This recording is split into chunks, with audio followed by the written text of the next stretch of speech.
Thank you for watching the Housing Oregon YouTube channel.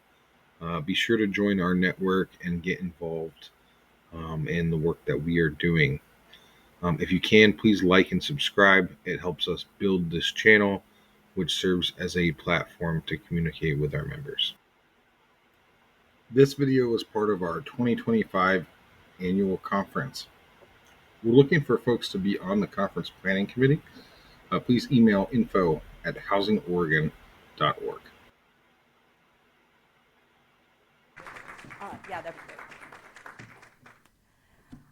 All right, so we're going to start with some introductions. We are here today to talk to you about some of the work that HDC has been doing with some of our partner organizations, FHDC and Bienestar, over the past couple of years. Also asking FHDC and Bienestar to talk about their experience with their new initiative, their new partnership, that many, if folks were here for the gala last night, you would have seen them go up on stage to receive an award for this partnership. So thank you guys. So I introduced myself. I'm a senior asset management project manager with HDC, and now I'm going to let my panelists introduce themselves. KT, do you want to start us off? Sure. Oh. Microphone. Okay. Hi, everybody. I'm Kimberly Taylor, KT. I'm the Director of Asset Management at HTC Housing Development Center. And Liz and I will be kind of kicking off talking about our program that Bienestar and FHDC were a part of. I'll hand it over to Meg. Thank you. Good morning, everybody. Thank you for being here at night. I am in the morning after a big party last night. Maria Elena Guerra, everybody calls me Meg, Executive Director for the Farmworker Housing Development Corporation and Evolve Workforce. Good morning, buenos dias, everyone. I'm Nathan Teskey. I'm Executive Director of Bienestar. We're a community-based affordable housing organization that works primarily in Washington County. Good morning, everybody. My name is Christian Meneses-Zurita. I'm the Senior Asset Manager for both FHDC and Bienestar. That's hard. Thank you, guys. There's a lot more applause in this session than I've seen in the other ones. I like this energy. All right. So let's get started. I'm going to do a quick introduction about the program. I'm still trying to figure out where I need to stand. It's going to be right over here. So as KT mentioned, HDC worked with funding from OHCS and Meyer Memorial Trust to initiate the Housing Equity Strategy or Capacity Building Strategy Program. We didn't name it. That's our tagline, HECBS. We didn't name it. And we worked with OHCS and Meyer to put this program together to help build capacity for culturally specific affordable housing organizations with established portfolios, really focused on asset management and on portfolio improvement as needed, as well as building their capacity to continue to do more development. And then as the third leg of the stool was through our discussions with them and through a targeted discussion to identify systems barriers that culturally specific organizations, affordable housing organizations, are experiencing to a higher degree than other organizations, other dominant cultural organizations. So organizations in the cohort: Bienestar, FHDC, Farmworker Housing Development Corporation, Hacienda CDC, and NEA. We also had PCRI involved with the program. They weren't part of the main cohort, but they participated in a slightly different way. And the portfolio sizes ranged from 8 to 14 properties and 250 to 800 units. So we had a large variety of types of portfolios, of types of properties, of sizes of properties and portfolios, but there was a lot of commonalities between what these organizations were experiencing as CSOs.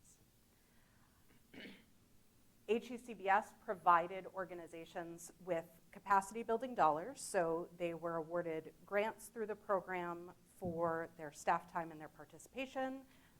They were also We provided training through HDC and individualized technical assistance, working with the organizations and their staff one-on-one on specific projects as they needed. We also completed a staffing and housing portfolio assessment for each organization, and the trainings were facilitated work group sessions. So we tried to make it as interactive as possible in order for folks to both get the most out of it and to be able to learn from where they were at, because we had a lot of folks in the program who had a range of experience. We had a lot of very experienced staff in there. We had some newer staff. And so we didn't want to have a program that expected people to just show up and kind of conform to a one-size-fits-all, but we wanted to make sure that we were meeting folks where they were at. So as I mentioned, while there were differences in the portfolios, the organizations participating reported a lot of common themes. External themes, they had concerns around portfolio performance, third-party property management challenges. Funder priorities weren't in alignment with portfolio preservation needs. As folks in this room are aware, there's been a lot of conversation around preservation and the need for more preservation dollars. That's coming out of the fact that we've got a lot of properties that are facing some major operating challenges and physical challenges. And so we talked a lot about that in this program. All 4 organizations were also experiencing a lot of invitations to partner. A lot of the funding for new projects has this requirement to involve a culturally specific partner. And so these organizations were finding that they had a lot of knocks on their doors and a lot of telephone calls asking them to be part of projects and to kind of lend their expertise and their name to those projects. Common themes internal in terms of concerns that folks were experiencing, a lot of housing team staff transitions and needing to train new staff. All of our organizations had recently had some major staff transition on their housing team. Many of them experienced another staff transition while they were in the program. So the folks that we were working with at the beginning of the program were not always the same ones that we were working with at the end. There were questions around who did what, roles and responsibilities, what housing team positions they really needed in order to be able to best oversee their portfolios. Questions around growth, how to bring on new staff, what that would look like, and how to think about their housing portfolio in relationship to other program goals of the organization. So a number of the organizations did both housing and they had a services component to their work as a community developer. And so trying to figure out how their housing piece fits in with the other work that they were doing was a question that came up for a lot of folks. We also did a workshop focused on talking about those systems barriers. And so we had folks around a table. We had a number of sheets of paper and a number of markers and sticky pads and all sorts of fun brainstorming exercises where we were talking about what folks were experiencing in this industry that were experiences that were more specific to culturally specific organizations and equity issues that they were running up against. So systemic racism in our industry, I'm sure folks are familiar with, that has not gone away. That continues to be kind of entrenched in the real estate industry. Property development and getting access to project funding, organizational growth, difficulty hiring staff. They experienced a lot of additional challenges around that. And portfolio performance and concerns with property management. Culturally specific property management is another term that you've probably been hearing talked about a lot, that we've got a number of organizations that are serving culturally specific populations, but the property management companies and the services that are available are not necessarily sensitive to all of the issues that come up and the communication needs that come up at those properties. So we talked a lot about that as well. I'm gonna just refer quickly to my panel. Is there anything else that I have missed that folks wanna add in? Good. Okay. So moving forward, we are actually currently engaged in HECBS 2.0.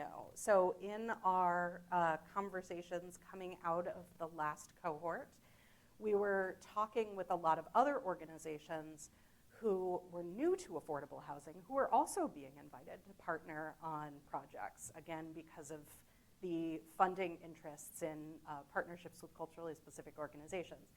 And that folks who were just starting to dip their toe into affordable housing were really interested in building up their capacity for owning these portfolios, had a lot of questions about what to do around development and long-term ownership. And so we started developing and are currently working on 2.0. Our current cohort includes Albina Vision Trust, Apano, Cairo, Centro Cultural, ERCO, SEI, and Urban League of Portland. And we've just started that program, and we're having a lot of conversations around what does it mean to own affordable housing, what are the risks and rewards of affordable housing, how do you build an asset management team from scratch, how do you connect your resident services with your property management, how do you work with third-party property management companies. So a lot of those questions that I think other groups in the industry who have experienced affordable housing portfolios have been dealing with for a long time, and we've got some folks who are dipping their toe in and trying to learn those waters as well. So that was my quick introduction, and now I am going to move into the folks that you're really here to see, which is two of our groups that were in HECBS pilot project, talking about the partnership that came out of some of their work in HECBS, and to tell you more about kind of what they learned and what their experience was.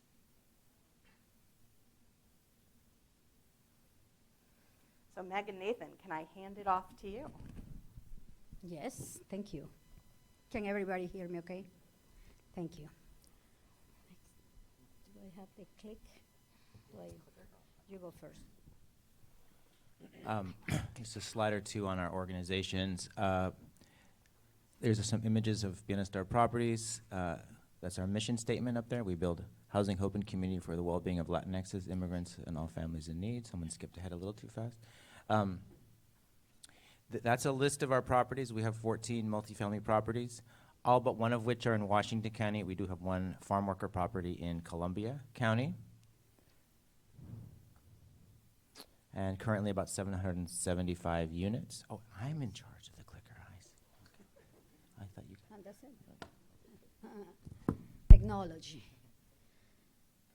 Farmworker Housing Development Corporation, we have been in business for 34 years, doing affordable housing in several areas with around 500 units, 7 different cities, 3 different counties, in the area of the Willamette Valley going I-5 south. Most of our properties are dedicated to house farm workers, but we also have newer properties for workforce. And let's get into business, because this is why you really are here. Shall I? So when we went to HECBS, I hope I'm mentioning that well, the program, that HDC put together, it was like going to AAA meeting. And not that I have been on those, by the way, but the donuts are good. But that's what we really did. We got around and we say, okay, what are our problems and why is that we are drinking at night? And we figured it out, that basically everybody was blaming the property management company, which property management companies in here should know that just take it. Everybody's gonna blame you anyway. But how we can get to a position where we collaborate. The subject in those conversations were also capacity building. And the reality is that in rural areas, outside metro, the salaries are not as good. And we couldn't attract the capacity and the people that we wanted to have in-house. And the only way that at least Nathan and I, when we were talking and eating donuts after the session, was that we definitely needed to get together. We definitely, apart we couldn't pay a good salary, look there and saying good, no best, a good salary to retain staff. So we start thinking about this. And we also thought about, who will take this position and how we will do it. And executive directors, we dream a lot, we talk a lot, but we don't do much, the actual work. So we decided that was the way to go, and we engaged in this partnership. The structure that we want to use was very simple. Again, we are executive directors, I'm sorry. The organizational structure we have is Bienestar and FHDC, and Bienestar, the person that will oversee the senior asset manager that we hired, that we wanted. The position that we created was overseen by the housing director at Bienestar. At FHDC, it was me directly, and it was because my knowledge and expertise in asset management. The senior manager, which is a shared position, will oversee at the same time an associate asset manager in each organization.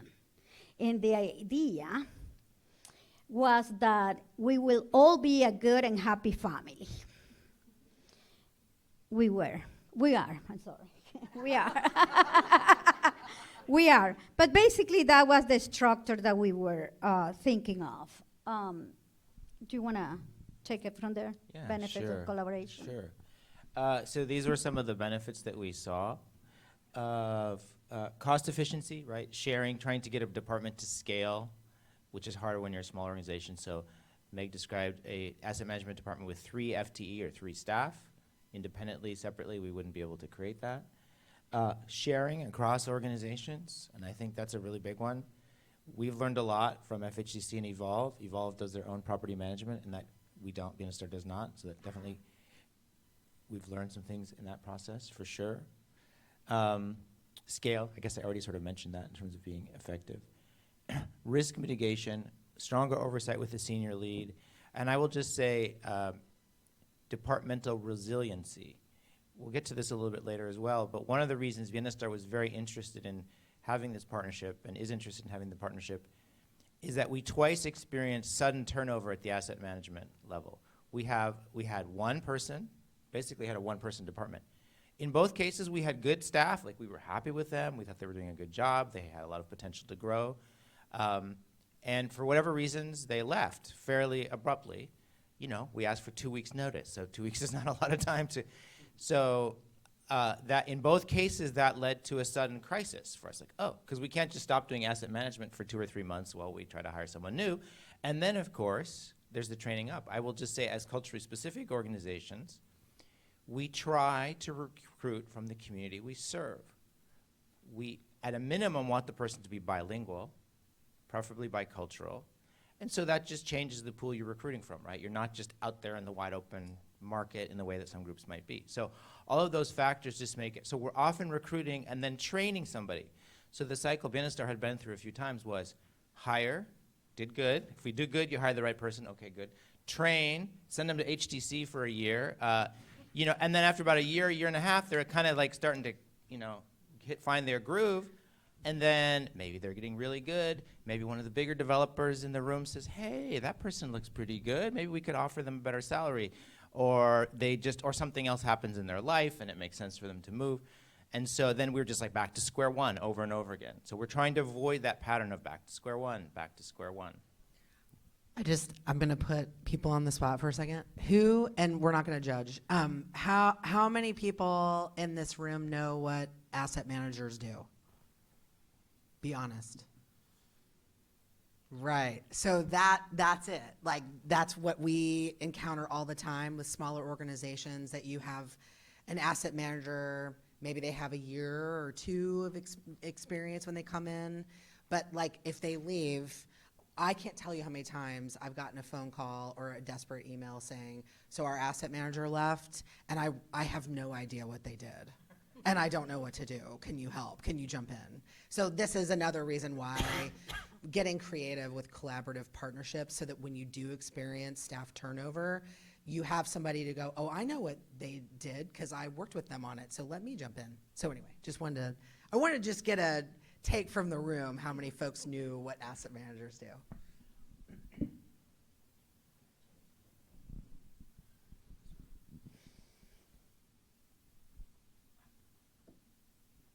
So we talk a little bit about the roles and responsibilities, obviously, for the senior manager and for the associate manager.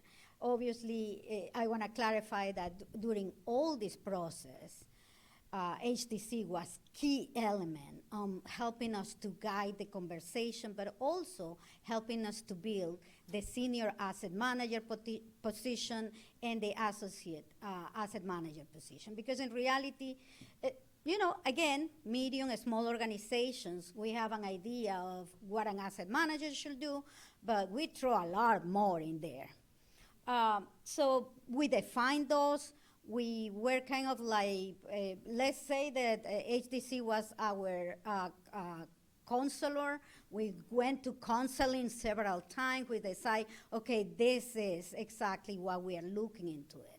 Again, please keep in mind that these are dreams, or these are thinking that putting in practice is totally different. So the roles and responsibilities for the asset management, the senior asset manager position was to look at the future, what is going to happen with the property 15 years from now, 50 years from now. And the collaboration between the asset managers associate, because our idea was that when they were trained, we will do kumbaya and put all the three together and say, now share. The idea was the associate asset managers will go and exchange position. One will work for FHDC, the other one will work for Bienestar. So if at some point when any of the three positions leave, the people under the senior manager position will be able to tackle any of the properties. So we were creating kind of like the next generation of senior asset managers. We were so ambitious, I will say, isn't it, Nathan? But I think that was the thinking behind.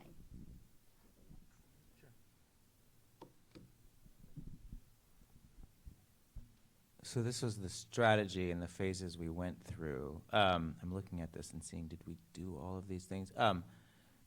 We definitely aligned on goals and reporting structures. We did not integrate software. I think it's fair to say we did not. And one point that I think may come up later as well is one of the differences, and one of the things I think we both learned along the way, is FHDC has this wonderful model where they also have their own property management company, Evolve. And it's very, in my observation and going to meetings with them and going down to Woodburn, they're very integrated. So the nonprofit owner and the property management company all work sort of as a team, even though technically they're separate companies. Meg is the executive director of both. And so they really operate as a team. Bienestar has a third-party property management company.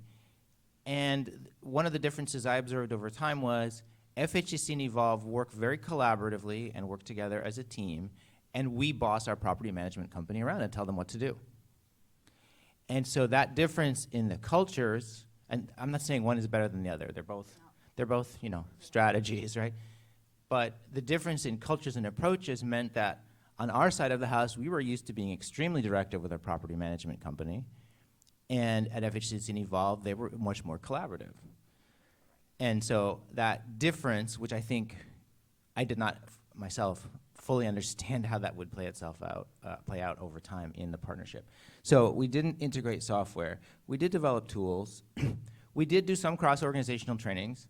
And I will say one area that I think we'll continue to work on and develop more is the way that FHDC does resident services, which is also very integrated and I think in a very interesting way into their whole organization, asset management and property management. And frankly, Bienestar needs to get a little better at that. And I think we'll learn from FHDC. And then phase 4, did we do phase 4? Yeah, okay. We did, okay. So just to piggyback on what Nathan said, we did implement some tools for asset tracking. Who doesn't know the dashboard, you know? Who doesn't know the HDC dashboard? Everybody uses that. But we wanted, in our mind, we wanted to get into the same software, being able to, see both portfolios in the same software. But again, having a senior asset manager and 2 associate asset managers that were in some ways learning not just the position, but also learning more of asset management. I think that was our weakest link, if you ask me. We put, and I have to blame myself for this, I think we put too much stress and too much, our expectations were too high for this senior asset management position.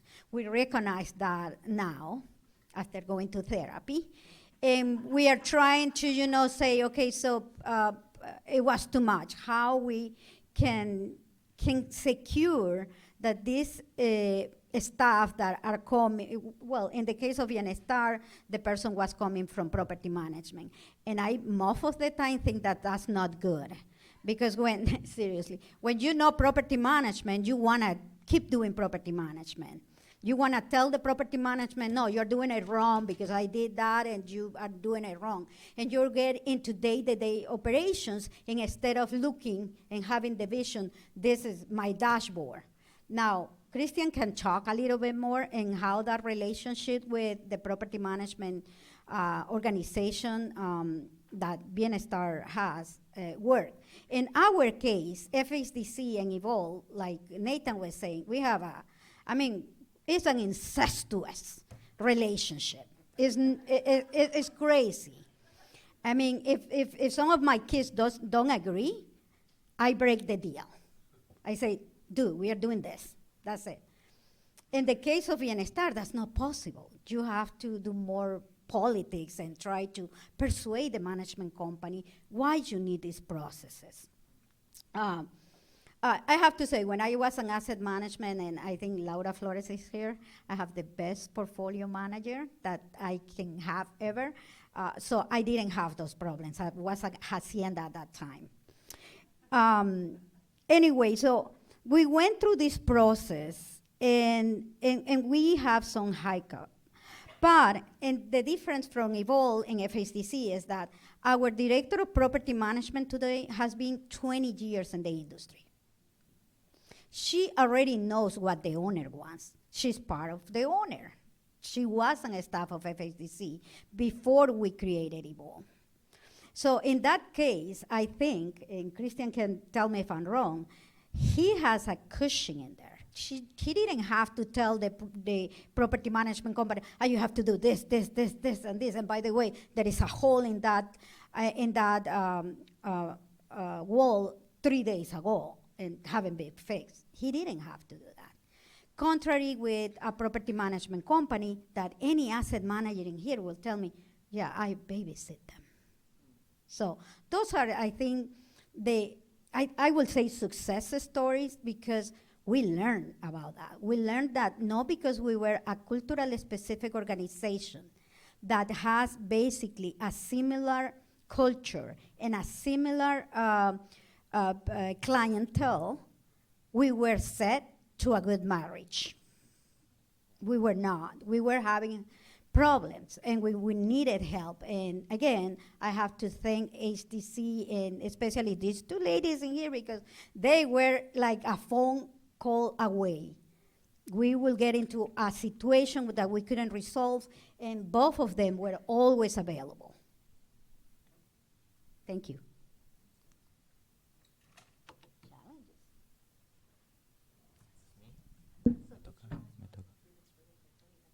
Are we over time? We're just taking turns. There's no rhyme or rhythm here, so I'm just going to grab this slide. We're just trying to sound smart, so hopefully we're doing okay. Differing organizational processes. Well, we've talked about this a little, I think, already with the different relationships that each organization has with its property management company. I think that's the main difference.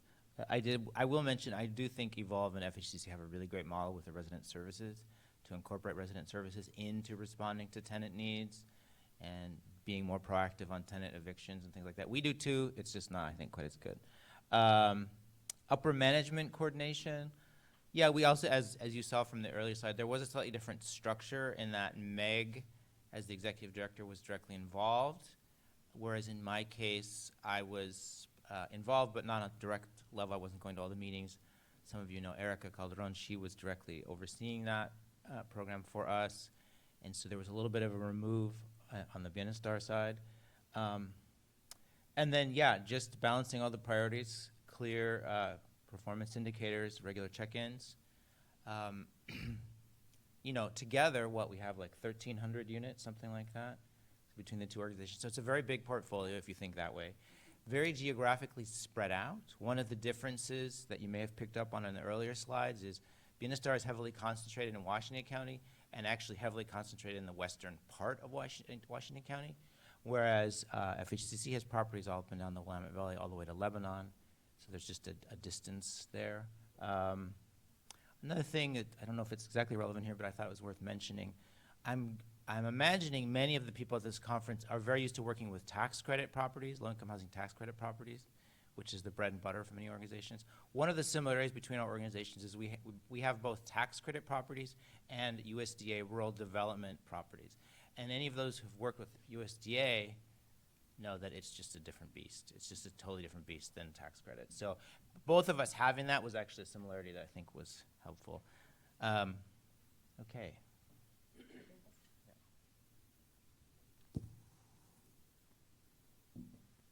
And we set up metrics because, you know,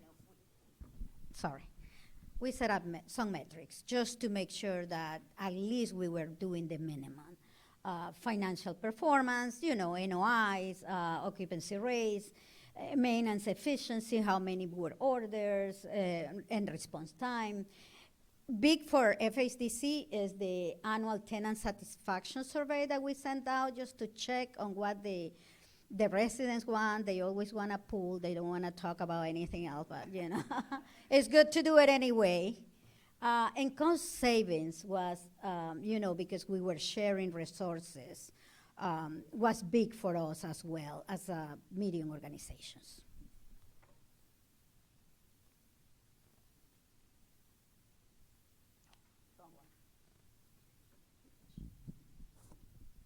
By working together, we can maximize impact while maintaining affordability. All right.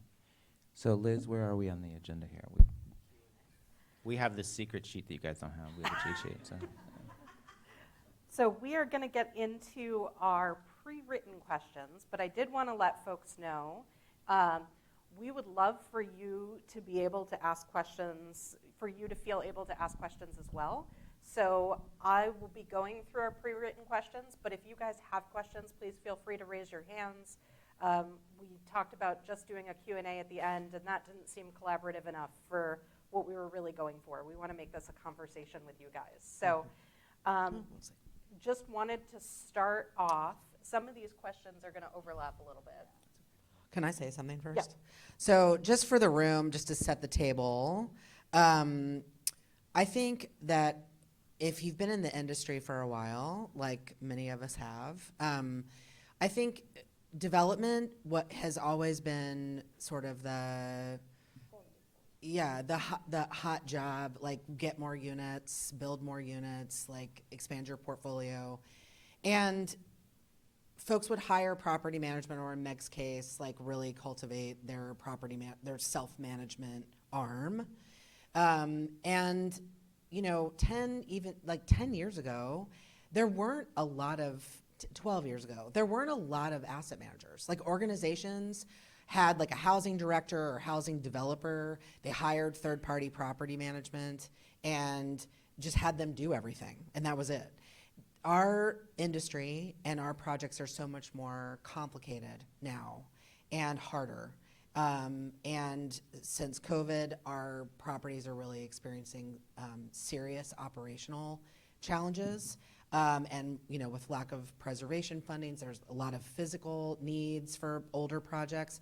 And so all of this is to just say that getting creative around what asset management looks like at your organizations is like really imperative. If you're too small to hire an asset manager, it's like having these kinds of conversations and like getting creative around how to collaborate with an organization to figure out how to have effective asset management oversight. It's really, really important. So just wanted to set the table with that before we dive into questions. So I was going to take a look. So the first question, which was, why did FHDC and Bienestar consider this partnership? And I wanted to see if there was anything additional that you folks wanted to add. Yeah, I think I can do that. So I think it's also relevant for y'all to know that Meg and I have known each other desde hace mil años. Like, we have known each other a long time. And the fact that we've known each other a long time and we have a high level of trust, at least I do. Do you trust me? And we have been talking about things like this in other areas, not just in asset management, partnering and finding ways to collaborate. That made the conversation a lot easier. We weren't coming into it cold like, oh, who are you? Let's do this. So I think that helped. And then I think you heard me earlier. I won't repeat myself too much, Liz, but at least on the Bienestar side, twice within a period of about 4 or 5 years, we had this experience of hiring, training, getting somebody to a place where we thought they were pretty good, and then they left. And both times we were like, oh, now what do we do? And so we just were tired of that cycle, and I foresaw that it would just keep happening because of the compensation we were offering, the kind of person we wanted to hire, the process we would go through to train them. And then, in one case, the person went on to a great new job. It's hard to it's hard to complain about that. Good for them, right? They got a better job. Like, who's going to complain about that? So that really led to this conversation about the partnership. I wonder if we should mention, Liz, the way we set up the partnership. I don't know if that's in the questions. So the way we have been doing this is the person, this man right here, is an employee of FHDC. So legally, he's an employee of FHDC, and Bienestar and FHDC have a contract, essentially a contract for services, wherein Bienestar pays FHDC for roughly half of Christian's time. So that's the legal arrangement there.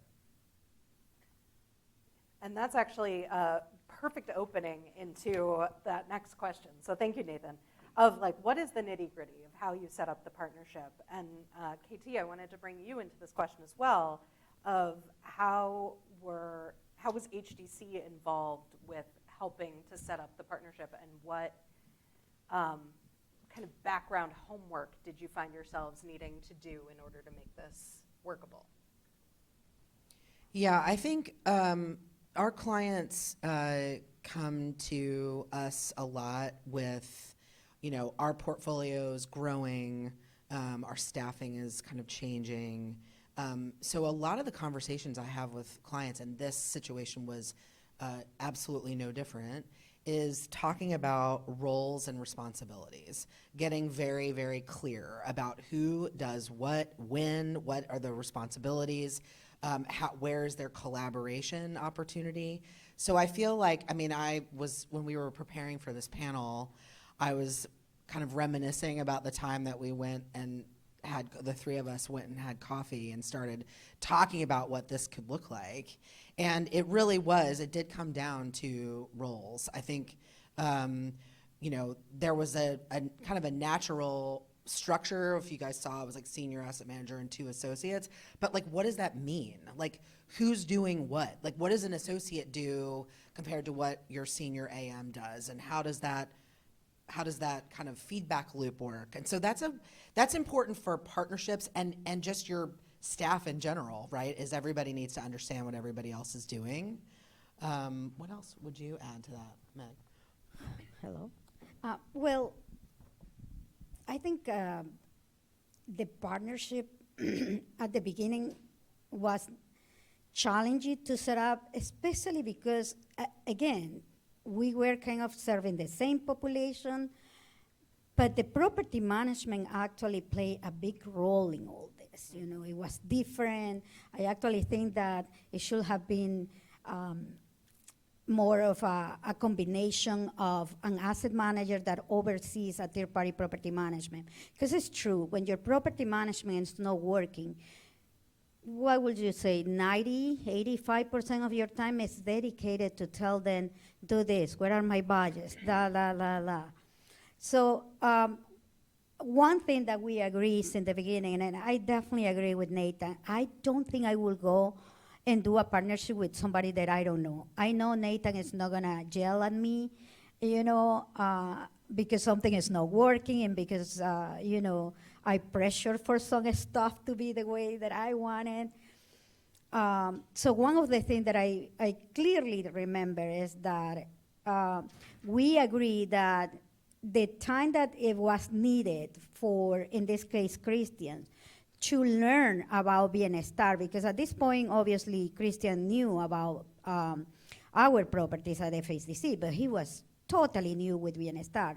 So we agree that it doesn't matter how much time he will dedicate to Bienestar, we will still split the cost half and half. Because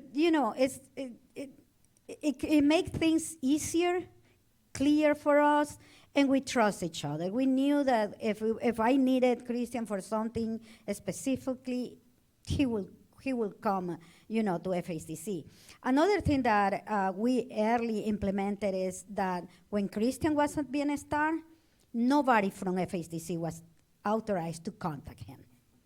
Seriously, I was kind of like, Christian, tell me when you are going to be at Bienestar. I won't call you. I won't text you. I don't send you an email. Because I think we wanted him to, when he's at Bienestar, he will be concentrated at Bienestar. And if he is at FHDC, he will be concentrated on FHDC. We will go into more details on how that works and to the good, bad, and ugly. And my thought was that we would jump off of the property management conversation into Christian. Do you mind if I deliver this next question at you? So as we talked about, FHDC uses largely self-management, but through their partner company, and Bienestar uses third-party property management. What differences did you notice in the process and policies between the two? Yeah, no, of course. I think Meg mentioned, and I think Nathan mentioned it earlier on the PowerPoint, but the biggest one is culturally specific. Evolve is very culturally specific. They understood our residents. It was a little bit difficult with third-party management to kind of align with that. At the beginning when I got there, they were aligned, but again, turnover. When it comes to big third-party management, they also experience a lot of turnover, and that's when things get a little bit difficult. But that's, the biggest thing is that, and understanding our mission. Evolve understood our mission, understood ownership. I think we're definitely more collaborative, so that really helped me my first 2 years as the asset management for FHCC. And it took a little bit, it was hard. It was hard to be third-party management because it was more of like Nathan said, I'm the owner and you got to do what I'm telling you to do. So that was very, very different for me, new experience, but policies. I think Evolve is definitely working on improving their policies. They have some great ones. When it comes to third-party management, at Bienestar, a lot of policies. They've been around for a long time. But the biggest thing is it takes a while for us to get those policies to us, right? And so that's the downside of things. They have massive amounts, but it takes a while. And we need sometimes also request to adjust it to the residents that we serve, because some of those don't work. I think. And then were there things that were easier or harder with the different types of property management? I think,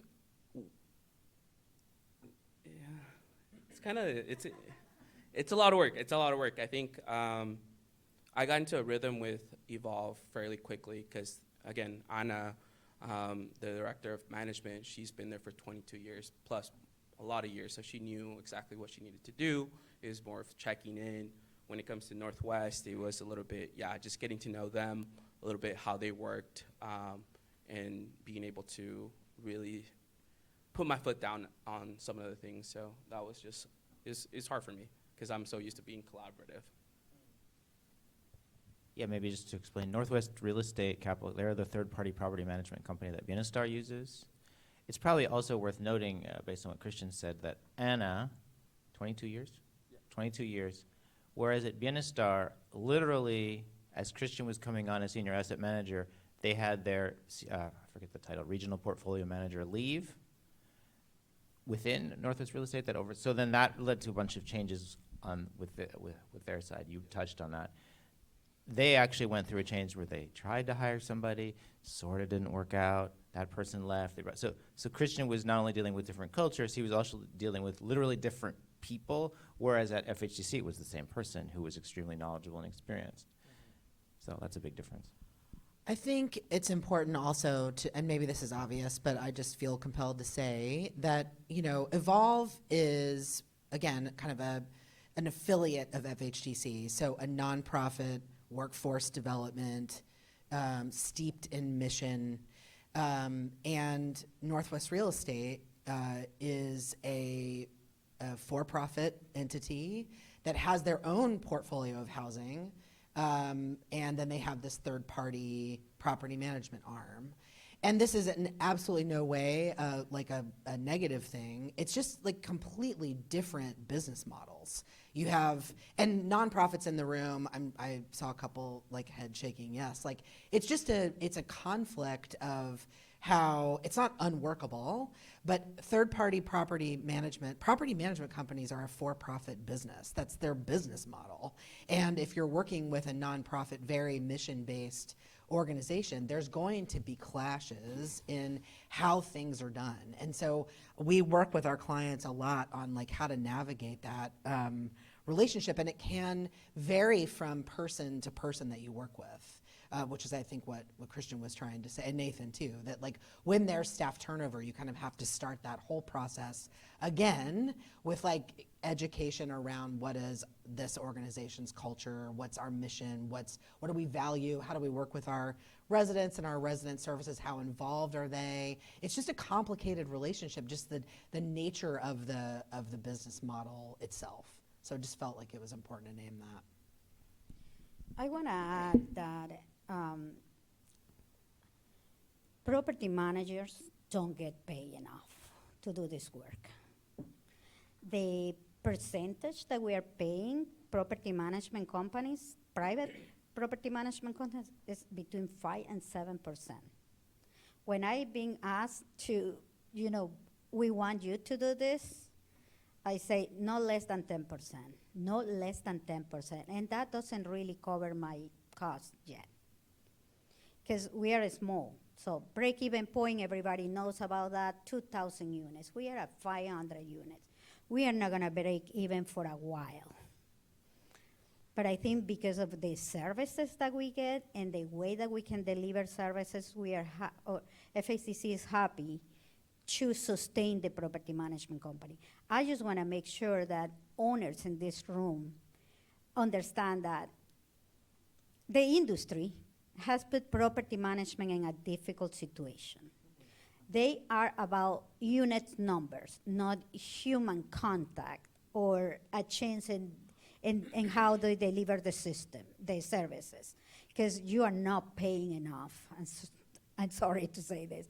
You are not paying enough for what you want to get. And that is a conversation that I think we should have as an industry. Well, and properties aren't financially modeled to be able to pay more than they do, right? So it's a bigger conversation. Yeah. I also want to just say, for those of you who are like, well, why don't we just manage it ourselves then? Why are we hiring third? Please don't do that. Please don't fire property management and be like, we can do this. We can manage on our own. There are pros and cons to both. And like Meg said, it really is about getting to that break even. It's a numbers game. And if you're paying a 10% fee, it's gonna take a while. So. Some of you may be wondering, why doesn't Bienestar hire Evolve to manage our properties, right? We have talked about that. That may happen. I hope no one is here from Northwest Real Estate. It's not going to happen soon. Yeah, but it is something we've talked about actively, and I think it's something we aspire to. Well, and thank you, Nathan, because the next question I was going to get to was, where are you at today? Given all of this work that you guys have done, all of the conversations that you've had. Yeah, where we are at today is the current agreement that we have between the two organizations is going to pause on October 31st, and we're going to take a look at restructuring things. I think where we're going to end up going is we will switch roles, and the senior asset manager will become a Bienestar employee. We haven't absolutely decided that yet, so we are going to take a short pause on this, the way we've been doing things. Give Christian a little break from all the work he's been doing. He'll keep working, I should be clear. And so, Liz, that's sort of where we're at. Yeah, you know, like any other couple, we are going into a break. But we need to assess, and I think it's extremely important to assess what are the good parts of this. Why did we decide that this time is Bienestar turn to hold this position? Is because the reality is that the senior asset manager position is more challenging at Bienestar than it's at FHDC. I think we can accommodate our needs more because we do third-party property management at the end, that he can do that. So we are getting into this new this new conversation that I hope, you know, HTC will still hold hands with us and help us to see what are, again, the areas that we were good at it and what can be improved. Thanks, Meg. So I feel like you guys keep starting to answer my questions before I ask them, which is fantastic. Very professional. Looking back on the experience of partnering, what did you expect and what surprised you?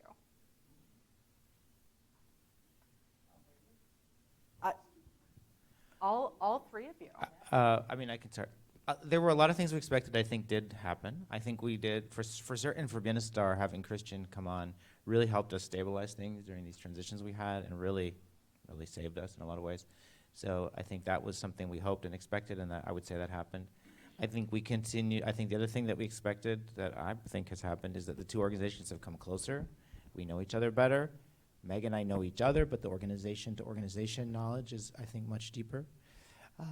I think the thing that I did not fully expect or understand was the significance of this difference that we're talking about between self-managing and third party. I really didn't realize how that really affected the cultures of the organizations and how that put Christian in a difficult spot of managing, in some ways, two very different situations between the two organizations. That's one. Yeah, I think for me, I was really excited being able to learn a little bit more. I had 2 years already under my belt. I wanted to see what it was about managing or overseeing a third-party management. Definitely a lot more challenges than I expected. But I also was wanting to help out Bienestar. I knew, based on my experience, the impact that when an asset manager leaves, there's a big hole. And so I really my intentions was definitely to help out Bienestar. So, but yeah. I think we see the senior manager and it's a triangle in there. And I think we put Christian in some kind of a very challenging situation and a triangulation. And their bosses were kind of, supervisors, were kind of like, people with a lot of experience, and that created a lot of challenges. If you ask me today, I will never oversee that position again. I don't think I do a good job. I have other responsibilities. But I think with moving that position again to Bienestar, it will be better received. Another thing that I think, and Christian might not say this because, he's nice, but another thing that I think it challenges is to have two different supervisors. It's like, it's extremely difficult to report to two different people, two different personalities, and two different cultures. So I think I wasn't expecting that was gonna be so difficult because it's like, oh, it's Bienestar, we serve the same population. Nathan and I understand very well each other, but I think that was something that, if you ask me now, the asset manager should report to one person. We have to find a better way to do this without also, as a supervisors, going to the associate asset manager, because remember, those two positions remains in the organization 40 hours a week, while Christian is either at Bienestar or FHDC. And you are in a hurry all the time. I have a question, I need an immediate answer. So you jump as the senior asset manager, and that's not good for morale. Definitely, I saw that. I want to thank Christian because he sustained this. I have no idea how. Yeah, I have no idea how, because I will have resigned. Thank you. So I actually wanted to pivot us a little bit to talking about the Property and Asset Management Board Committee, because I believe that FHDC has one, and I don't know if Bienestar, I believe, has a real estate committee. Is that correct? The housing committee. And so I wanted to direct this question at Katie and Christian about the benefits of having a board committee that is specifically focused on operations, on property and asset management, and what tools you all use to keep them informed. You want me to kick it off? You can kick it off, yeah. So I've been a part of FHDC's housing advisory committee for, I don't know, a really long time, 10 years maybe. And it's comprised of, and a lot of organizations do this, where there's your larger board of directors, and then there's a committee that's set up for your housing specifically. Mostly that is focused on development. So the majority of the members of that committee are developers or have development experience or on the lender side or funder side. I was the one and only asset manager on that committee and was talking a lot, asking a lot of questions. I'll let Christian talk about his dashboard that he presents to the committee. But we would go down these rabbit holes. Like Meg, Christian, and I would start talking about, well, what about this number and what happened with that? And everyone else on the committee is like, okay, can we talk about pipeline? Like, we're ready to talk about the development. So we decided, or Meg decided, that having a specific committee around property and asset management functions, what's happening on the ground, operations, diving into performance was a really good choice for FHDC. And so we launched the Property and Asset Management Committee, Advisory Committee. We've had 2 meetings so far, so it's still new, but we have really awesome committee members who are from the asset management and property management industry. And a facilities director. I mean, it's really awesome. So we can dive into property operations. But Christian, do you want to talk about what you produce for these meetings and the tool that we all get to kind of discuss and launch discussions from? Yeah, no, of course. So I think there's 2 big things that the tools that we use, definitely a dashboard. So we kind of talk about the KPIs, the performance of the portfolios, which is really great because KT and her experience and really kind of start digging deep into those numbers and kind of asking those questions to make sure that the portfolio is performing well. The second aspect of it is gives us the opportunity to really let Evolve share what they're doing and their KPIs and how much work they're doing. But yeah, I think I'm excited for this. We've only had 2, but as we continue to grow the agenda to see how I can present more ideas, more of this long-term planning, and get their guidance on how we want to move the portfolio. So I'm excited for that third aspect of kind of being more strategic.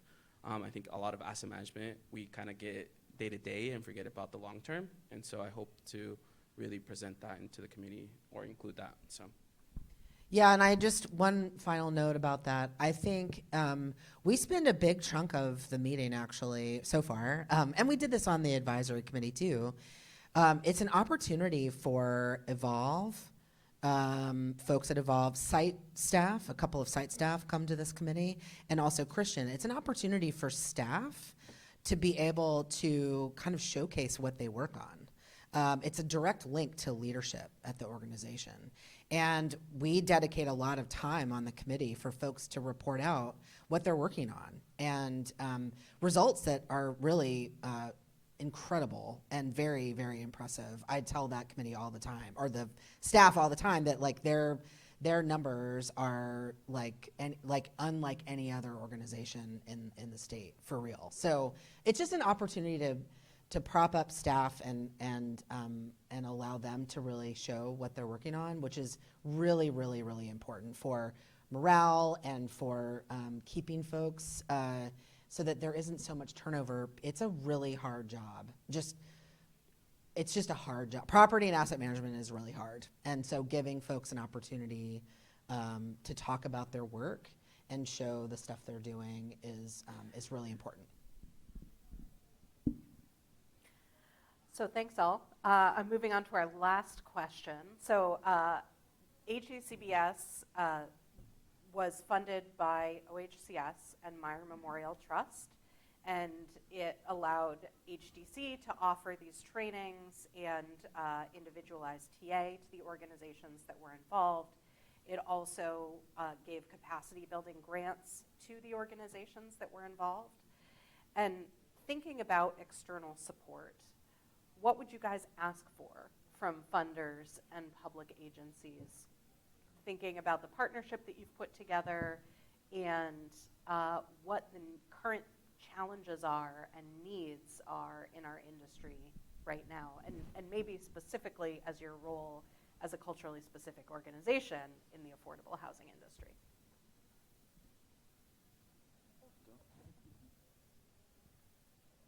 You know, everyone wants more money. These properties, as I think KT mentioned, are not set up. Anybody who's looked at pro formas know they're just not set up, and it's very hard to set them up to pay both the property management company and then, you know, above the line or in the operating budget enough to cover asset management. So certainly we're always looking at that. Honestly, you know, if I were to throw out a kind of wild idea, which we haven't talked about, I think, how can I say this without getting in trouble? Like, I'm a little worried about these groups that are coming into housing, the HECBS 2.0, no offense, HDC. By the way, kudos to HDC, they've been incredibly helpful over the years. Like, I think both organizations really have. And that can sound like, oh, like a cartel mentality, like we don't want more groups coming into it to compete with us. And, you know, it's probably a little true, but it's also just the case that it's so easy to get in and not know what you don't know. And I would say I worked at Bienestar 8 years. You know, the first year or two, there were a lot of things I realized, like, oh, I didn't know that. And I had worked in nonprofits before that. So there's just a lot you can get into without knowing what you don't know. And that can be very alarming when you suddenly have a property and it's sinking, or you have a problem and you don't know what to do about it. I would just say, this is the wild idea that we didn't talk about in the prep, so I'm just going to throw it out there. Like, if you wanted to create scales of efficiency, one thing that Megan, because the other question you might be asking yourselves, why don't these two organizations just completely join forces and merge, right? Why don't you do that? We've talked about that too. And honestly, the amount of capacity we would need to entertain that is pretty significant.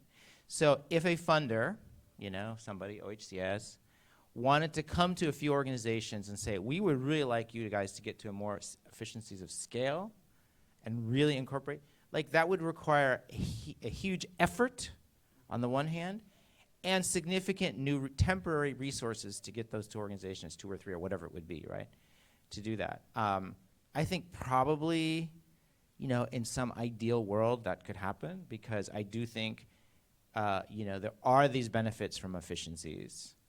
Christian was managing 1,300 units, right? I mean, so there are efficiencies you can achieve. So that's kind of a wild, crazy idea. I'm just going to throw out a number. Maybe you need $1 million. I mean, you need a lot. There's so much legal work that would go into that. Anybody who has properties, each property has its legal setup, right? And so if you're going to change that by creating a new owner, that's going to be a bunch of work. I'm sure there's all sorts of other things. Otherwise, short of that, HDC is getting a grant from the state for 3.3, you told me, KT, right? So hopefully that'll help. I would definitely say keep investing in HDC to help our organizations would be a good strategy. I totally agree with what Nathan said. I don't think FHDC and Bienestar will be here today where we are if it wasn't because of the support of FHDC. Again, it's not a propaganda. They deliver. They deliver. Like I say, I called them. This was not planned. No, not at all. Well, the wine that you sent me last week, not true, by the way. I don't drink. But investment in, everybody, every medium and sometimes large organization have been talking about the creation of a nonprofit property management company. I think we have the resources today with that grant to start that job, but seriously, it's so much that we have to do. That is, I think, one of the things that we also learned as we were doing this work is that we didn't pay anybody else to do all the work. We were developing, along with them, the job descriptions. And believe me, a job description should not take more than a week to develop. We took a long time, months, because we all were busy, because we were all dedicated to other stuff. So, and we talk about hiring somebody that can push the process, that can deliver faster than us. But the cash wasn't there, So we needed to do it at the pace that we could do it. And we can accelerate that, I hope, with the money that is coming into HDC. One thing that I think we also need to, I hope that we use some money to have that conversation, is pro forma reform. We just can keep lying to ourselves. Those pro formas that we build it because we want to get the deal. Because if I put a 10%, I do self-property management. If I put 10% property management fee, I will not get approved. Investor ask us max 7%. Well, that doesn't pay for all the services that we include in our asset management. And that includes supported services, resident service, that is key to sustaining families and individuals in housing. I don't care if you house 5 people in 1 week, if you don't provide them with support services, they're gonna be out on the streets in a week, in a month top. Yeah. Thank you. So I think we only have like 5 minutes, and I want to make sure that folks in the room, if there's questions that we get to answer. But I want to just take like 30 seconds and just tell you guys what both Megan and Nathan mentioned. So State Bill 51 is a piece of the legislature that came out of this last session. HDC's been direct awarded $3.3 million, $2 million associated with property management, improving property management operations, helping to figure out what the problems are, and then 1.3 for asset management training and technical assistance. If right outside this door is HDC's table, there's a little framed QR code on the table. If you want to get more information about SB 51 as we roll it out, 75-80% of that money is going to be grants out the door to organizations. So we're just now, still rolling out the framework. But if you want to sign up and learn more about what's happening, just scan the code and sign up. Thank you. All right. Well, wanted to check with you all and see if there are any questions for our panel for today.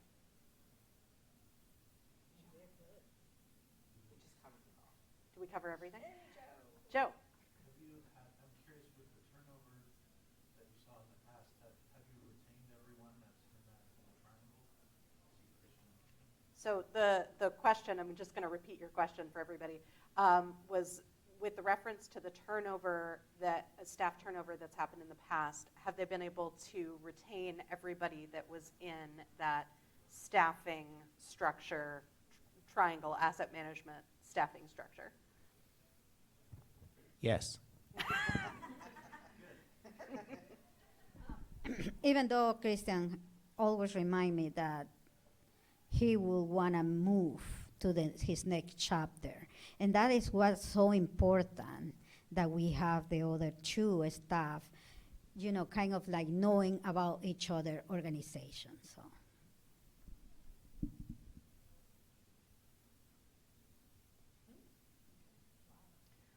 So curious, show of hands, is anybody now thinking about whether or not there are opportunities for them to pursue collaborative partnerships? Or are you terrified and you're like, I see one in the back, two. Well, we would definitely invite you to talk with us. I think I can do that on behalf of the whole panel.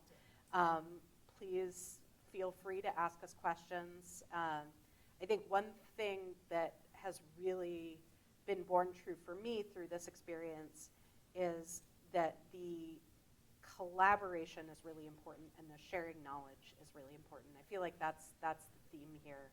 And I was thinking about that as I was asking the question about what we would ask for from funders and what kind of support. And I think one thing that the funders have started, public funders have started doing more of that I really appreciate is asking for the expertise of the folks who've been doing this for years. And I think we need to have more of that, where we've got a lot of great knowledge in the industry, and putting out new programs into our industry to try and solve problems that we have folks on the ground who've been working to try and solve those problems for decades. And so having more of that collaboration, more of the funders coming to organizations who've been doing this work and paying them for their expertise, I want to add that too, because it does take time, I think is something that I am looking forward to seeing more of and hope to see more of. Well then, thank you everybody. It was great to have you here today. It was great to have so many folks in the room, and hope that you enjoyed our panel. Have a good rest of your day.